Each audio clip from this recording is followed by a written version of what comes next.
G'day YouTube, Warbles on a lot here, with a bit of an update to my movie uploaded on the 15th of February 2013, which was called Comparing Politicians, Tony Windsor versus Richard Torbay.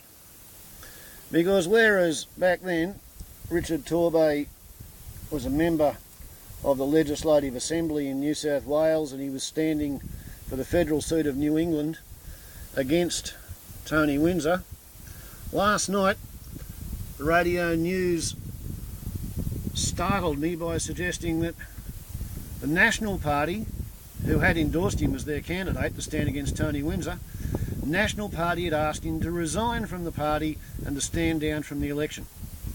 This morning at breakfast, the news was that he'd also resigned from the State Parliament.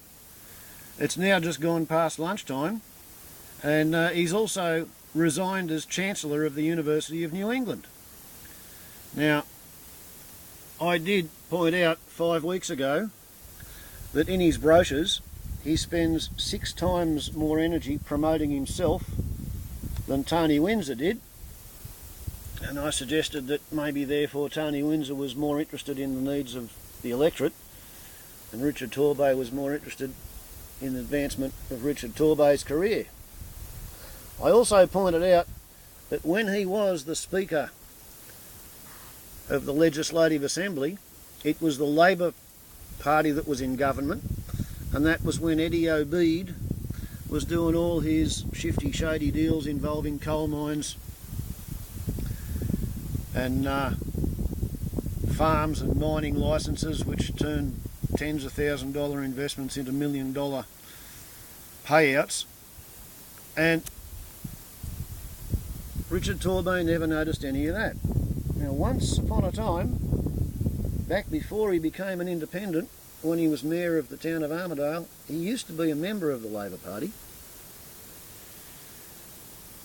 And apparently the National Party have finally decided to take umbrage at that, but the National Party has also said in their press release regarding the matter that they are taking legal advice on the matter. So at the moment nobody knows quite what Richard has had to resign because of, but something has apparently reared up out of his past and shot down his otherwise promising career. Who would have guessed it?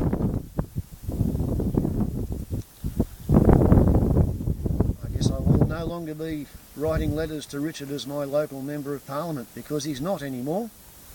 But I used to write to him fairly often and get letters back on varying subjects, and he's usually been relatively helpful, or at least he could give the appearance of being helpful.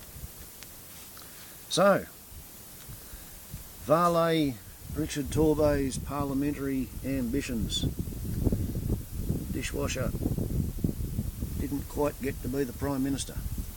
Warbles on a lot to YouTube. Ciao.